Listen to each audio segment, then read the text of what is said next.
સુપ્રભાતમ। આજે ધોરણ 8માં આપણે ગુજરાતી માધ્યમમાં લેસન નંબર 7 એટલે કે સંખ્યાના થોડા MCQ શીખીશું, બરાબર છે।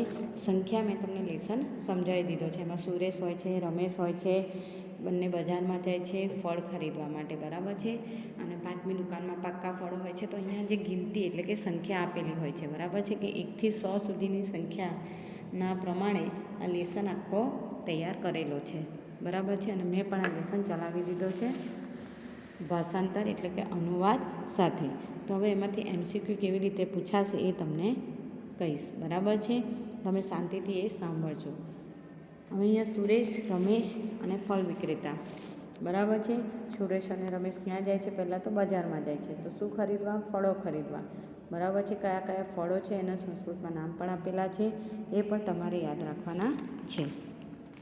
તો હવે આપણે કયા કયા MCQ છે એ વિશે લેસન નંબર જે 7 છે સંખ્યા, એ MCQ આપણે ભણીશું, બરાબર છે। હવે પહેલો જ MCQ જુઓ, રમેશ કુત્ર ગચ્છતિ, એટલે કે રમેશ ક્યાં જાય છે? તો ક્યાં જાય છે વિદ્યાર્થી મિત્રો?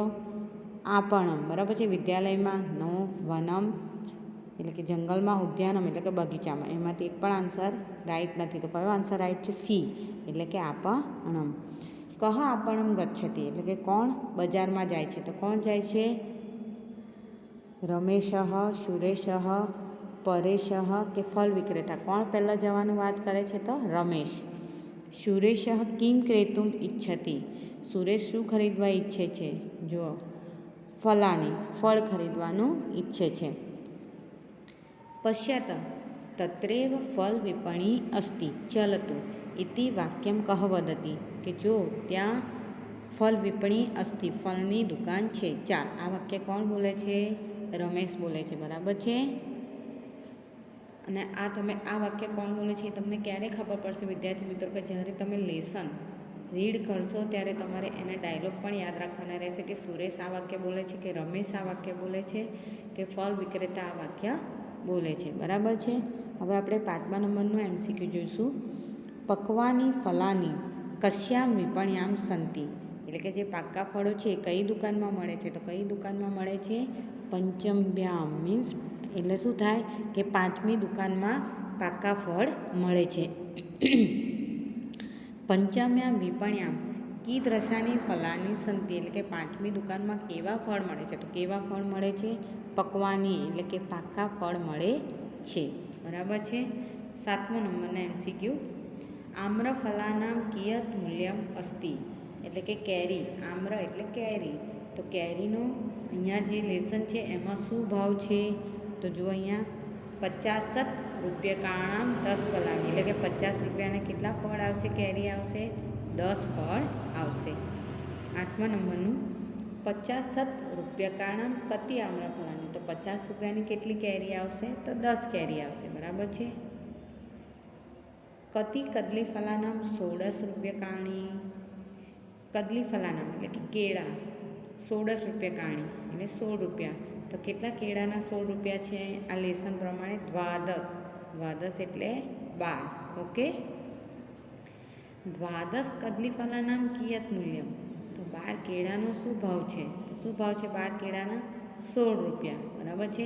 આ કિંમતો તમારે યાદ રાખવાની છે વિદ્યાર્થી મિત્રો, જે કિંમત લેસનમાં આપેલી છે એ જ લખવાની છે, બરાબર છે। તમે તમારા રીતે ભાવ લખવાના નથી। 11મું જોઈએ, ચતુર્ણા નારંગ ફલાનામ કતિ રૂપ્યકાણી, 4 નારંગીનો શું ભાવ છે લેસન પ્રમાણે? 20 એટલે કે 20 રૂપિયાની 4 નારંગી। 12 કતિ નારંગ ફલાનામ મૂલ્યમ 20 રૂપ્યકાણી, કેટલી નારંગીનો ભાવ 20 રૂપિયા છે? તો કેટલી? ચતુર્ણામ એટલે કે 4, બરાબર છે વિદ્યાર્થી।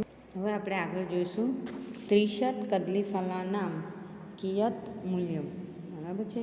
30 કદલી ફલાનામ કિયત મૂલ્યમ, 30 એટલે કે 30, અને 30 કેળાનો શું ભાવ છે વિદ્યાર્થી મિત્રો? 30 કેળાનો શું ભાવ છે? 40 રૂપ્યકાણી, 40 એટલે કે 40 રૂપિયા, એટલે 40 રૂપિયા એનો ભાવ છે।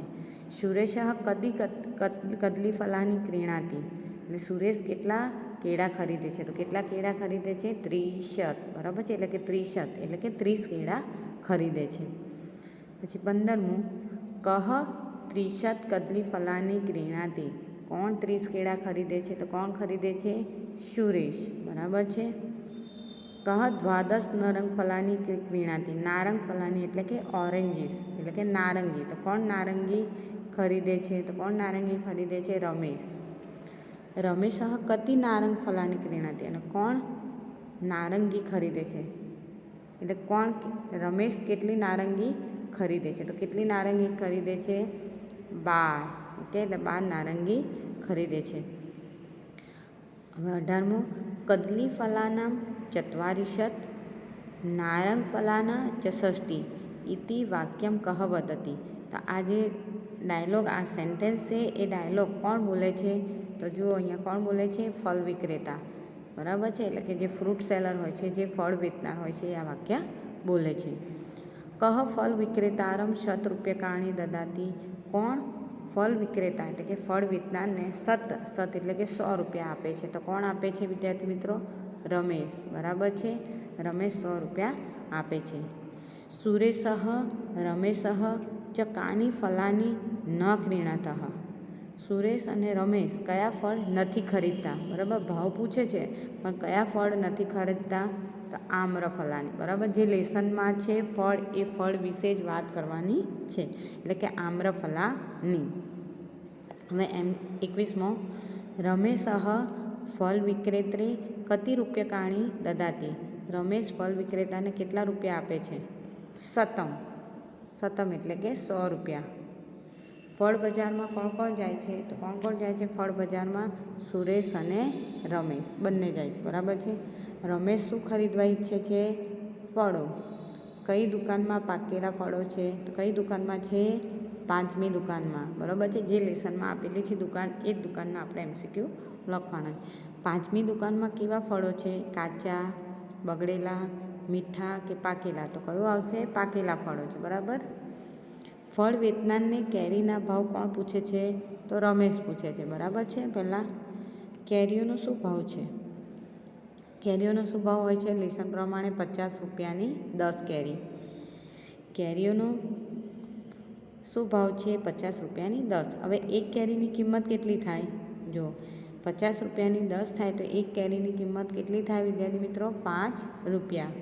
બરાબર, 5 રૂપિયાની એક, તો 50 રૂપિયાની કેટલી કેરી આવે વિદ્યાર્થી મિત્રો? 10 કેરી આવે. બરાબર છે.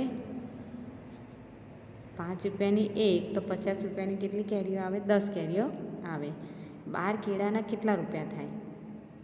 12 કેળાના કેટલા રૂપિયા છે? અહીંયા 16 રૂપિયા છે. બરાબર છે. કેટલા કેળાના 16 રૂપિયા થાય? તો 12.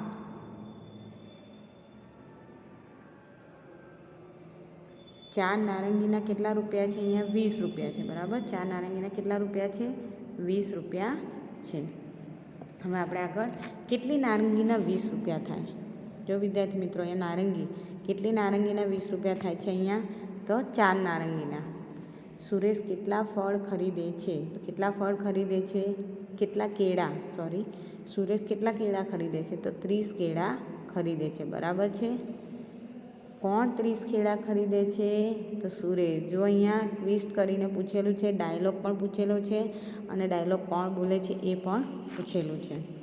રમેશ કેટલી નારંગી ખરીદે છે? જો રમેશ કેટલી નારંગી ખરીદે છે? 12 નારંગી ખરીદે છે. બરાબર છે. કોણ 12 નારંગી ખરીદે છે? તો કોણ ખરીદે છે? રમેશ. 20 કેળાના 30 કેળાના કેટલા રૂપિયા થાય? 30 કેળાના તો કેટલા રૂપિયા થાય? 40 રૂપિયા થાય. 12 નારંગીના કેટલા રૂપિયા થાય? અહીંયા 12 નારંગીના કેટલા રૂપિયા થશે? 60 રૂપિયા થાય. રમેશ ફળ વેચનારને કેટલા રૂપિયા આપે છે? કેટલા રૂપિયા આપે છે? 100, 200, 150 કે 50? તો કેટલા આપે છે? 100 રૂપિયા આપે છે. કદલી શબ્દસ્ય અર્થ કહ. કદલી એટલે શું થાય વિદ્યાર્થી મિત્રો? કેળું. વિપણી શબ્દસ્ય અર્થ કહ. જો વિપણી એટલે દુકાન પણ થાય, બજાર પણ થાય, વેપાર ના થાય એટલે શું આવશે? એ અને બી બંને આવશે, એટલે દુકાન પણ અને બજાર બંને આન્સર આવશે, એટલે એ અને બી એટલે કે સી સાચો આન્સર છે. આમ્રમ. આમ્રમ શબ્દસ્ય અર્થ કહ. એટલે કે આમ્રમ શબ્દનો અર્થ શું થાય છે? તો શું થાય છે વિદ્યાર્થી મિત્રો? કેરી. બરાબર છે. ખરીદવા માટે આ શબ્દ માટે સંસ્કૃત શબ્દ ઓળખાવો. ખરીદવું એટલે શું થાય? ક્રેતુમ. બરાબર છે. બજાર, દુકાન, આ શબ્દ માટે સંસ્કૃત શબ્દ ઓળખાવો. બજાર અને દુકાન એને સંસ્કૃતમાં શું કહેવાય છે? આપણઃ. નારંગી, આ શબ્દ માટે સંસ્કૃત શબ્દ ઓળખાવો તો શું થાય? નારંગ ફલમ. નારંગ ફલમ એટલે કે નારંગી. ભારત દેશમાં કેટલા જ્યોતિર્લિંગો છે? તો કેટલા જ્યોતિર્લિંગો છે? 12 જ્યોતિર્લિંગો છે. કેટલા છે? 12 જ્યોતિર્લિંગો છે. વિદ્યાર્થી મિત્રો, આશા રાખું છું કે તમે આ જે લેસન નંબર 7 છે, કયો છે? સંખ્યા, એ વિશે તમને એના MCQ ખબર પડી ગઈ હશે. તમારે આ MCQ તમારે ઇન્ટરનલ એક્ઝામમાં તૈયાર કરવાના રહેશે.